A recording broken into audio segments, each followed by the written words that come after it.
In today's Twilight Masquerade video, we're looking ahead to Dragapult, arguably the best deck in the upcoming format. Not sure it's quite tier 0 like we have with Charizard now.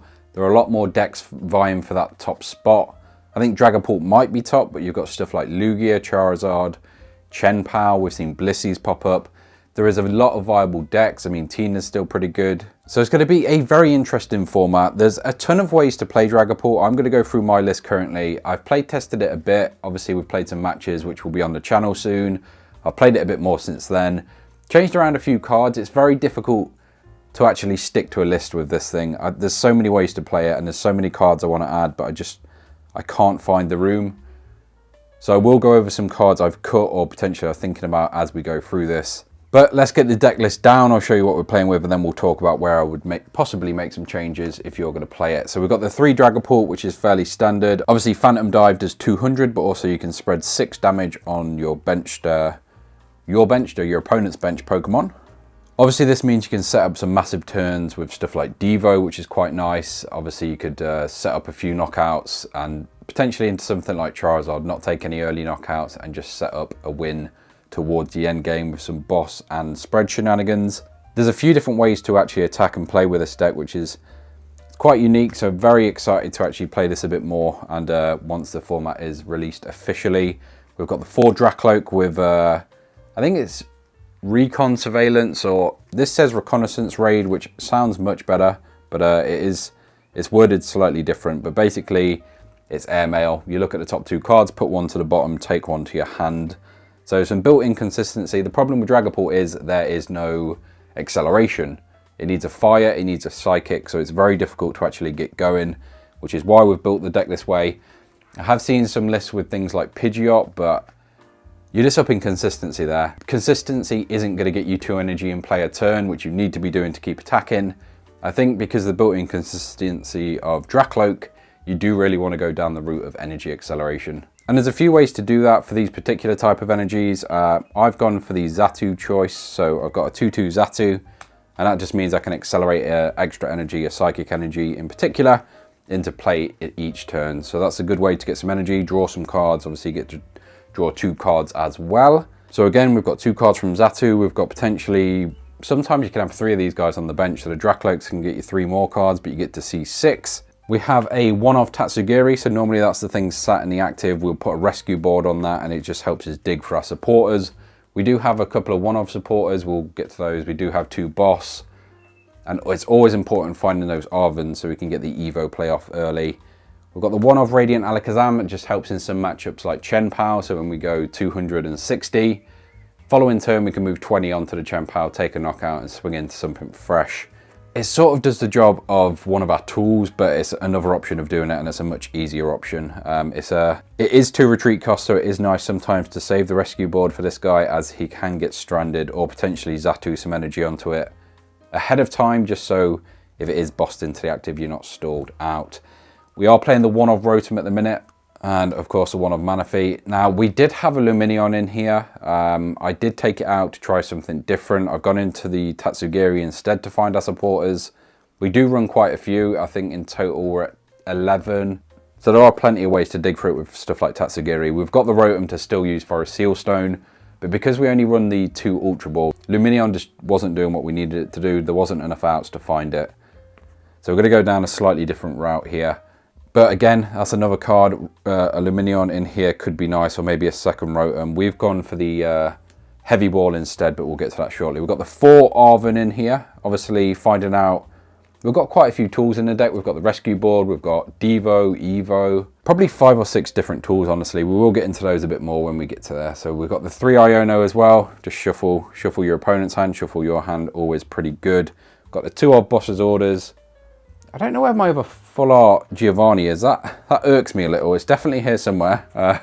Wish I'd found that before I did this video, but yeah, boss always good, especially in this deck. If we hit 200 into something, we can then boss around it, hit 200 into something fresh, and then probably finish off the thing that was attacked before with our spread damage.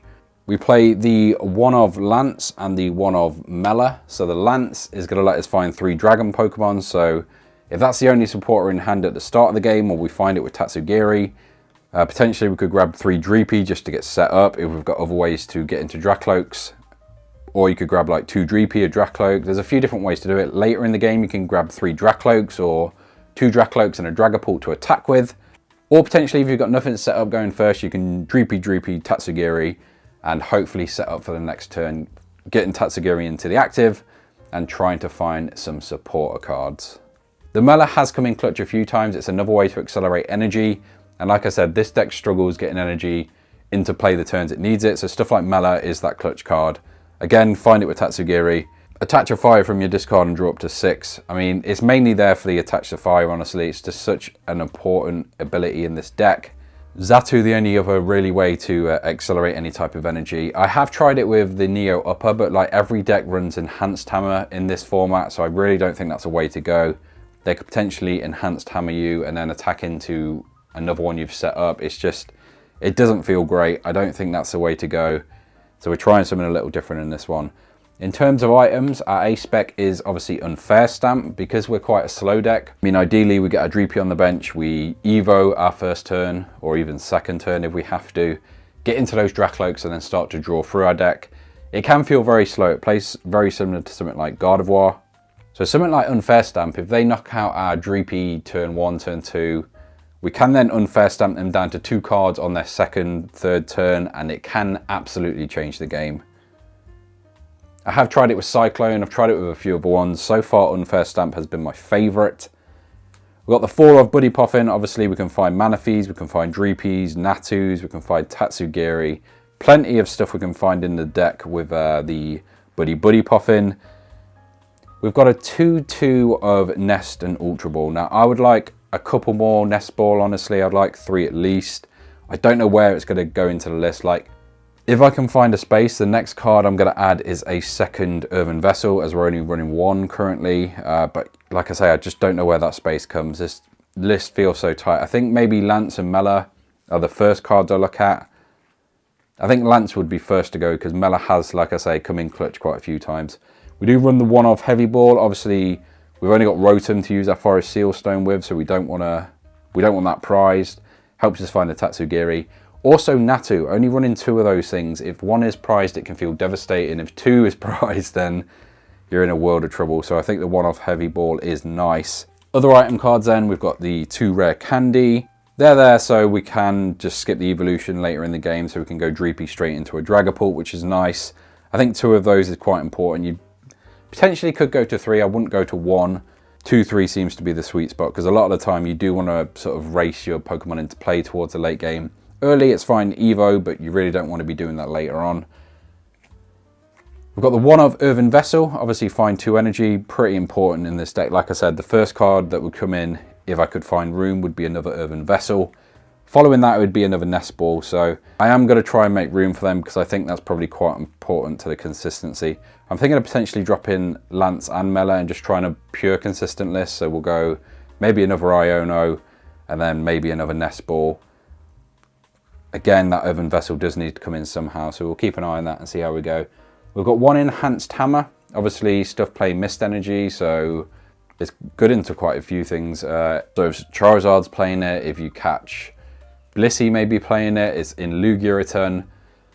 The other use for it is against stuff like Lugia, which has been quite popular. You can get rid of like a gift energy, so they're not drawing up. So if they play their whole hand down, relying on that gift energy, get rid of it. And then they are, just sort of playing with a dead hand. Obviously, they can still accelerate energy, but it's going to feel a lot worse for them if you can get rid of that. Even if you're using it to like slow them down, like you remove a DT from an Arceus or like a Blissey, or remove like a Neo Upper Energy like we spoke about, it's got a few good uses. We've got the 1-off Counter Catcher, like I said, quite important in this deck list to Gus. We've got the 2 Boss and the Counter Catcher. Obviously, attack into something, spread some damage, boss around it, and then attack, and probably take 4 prizes in a turn. That's going to be the best way of doing it. 1 of Super Rod, quite important. I don't think you need a second. If you're struggling early on, maybe you do. But in those games, it can just be a wrap anyway. Like I said, it's a very slow deck, but towards the end, you can get going. It is a good comeback deck. Like we've got the Unfair Stamp. Dragapult in general is just a great attacker.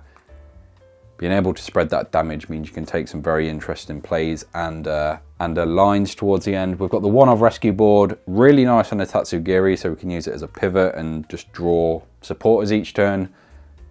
But everything in this deck other than the Alakazam is a one retreat, so it's just really nice for anything in general. If Tatsugiri is not available or it's been knocked out, I would say your second choice is probably Alakazam, so it's easier to retreat, but yeah, there's a ton of different options in the deck. We have got the one-of Defiance band now. This is quite important. There's so many Pokemon with 210, 220, 230, stuff like Chenpao, stuff like Iron Hands, any V Pokemon like Giratinas and Arceus and Lugias. So this is quite important. It just reaches that knockout onto the active, and then we still get to spread damage on the bench. It means we don't have to gust around and do special things to maximize our damage. It means we don't have to have Alakazam in play. It just means we get knockouts slightly easier. It does really depend what you're playing against and how you want to play it. Obviously, if you don't want to knock them out, don't put the band down, but it's definitely a good option if you're trying to race, if you're trying to compete for prizes rather than play the slow game into like a Devo or something. It's just another option. And speaking of options, we've got a Devo and an Evo. Obviously, one of Evo is fine because we do have a few rare candies, so if we do prize it, we can still play the game. It's why I like having the Lance, honestly, because if we can't hit that Evo play, we could Lance for 3 Dracloak and we're still playing the game, we're still laughing, we're still doing good stuff, drawing cards, looking at things, making decisions, which is always important. Other than that, we've got the one of Forest Sealstone. Obviously for the Rotom, just to find that extra card that we need when we need it. Not many lists in the format run Lost Vacuum, although I have seen a lot more in Japan, so it might be it's more prevalent, so maybe it's one you hold on to in hand. But yeah, there's a ton of cool stuff you can do here. You can Arven for an unfair stamp Sealstone and then play it, or put the Sealstone down then play it. And yeah, you just thin your opponent's hand down to 2, you get to draw a ton of cards, and then you've got the extra reach with the Forest Sealstone. So there's a ton of cool stuff you can do with Arven in this list. Obviously, like I said, a ton of tool cards, as well as quite a few item cards which are quite important, like the Unfair Stamp, the Heavy Ball, the Enhanced Hammer, Earthen Vessel. There's so many good choices in this deck. Now this potentially could be used to get rid of a Dragapult that's been damaged. Obviously most stuff is going to 2-shot this or even 3-shot it, so if it's getting to that point you can get rid of one. Obviously the main attraction for this is getting rid of your Rotom. I would say of this list though, out of all the cards to go first, it's going to be that Collapsed Stadium. It could potentially be a Temple of Sinnoh if you want to play it that way, so it helps your Lugia matchup, and again just shuts off some of those mist energy when you want to attack and damage their bench. Honestly, I re-sleeved and sleeved the Collapsed Stadium a few times before I made this video, so like I said, if I was going to change this card, and I probably will honestly, it's going to go into an Earthen Vessel, it's going to go into a Nest Ball. Those are the first things I'm looking at for this deck. Just increasing some of those consistency cards, finding the energy you need, finding the Pokemon you need. It is nice to have a stadium bump though, because there are stuff like Jamming Tower in the format, which just turns off your tool cards, and obviously tool cards in this list are quite important. Obviously if they get it down turn 1, you can't Evo, you can't Devo Forest Sealstone, so there's a lot of reasons to play a stadium. Maybe Collapsed is the right choice, maybe it should be Sinnoh, but you've got some options there.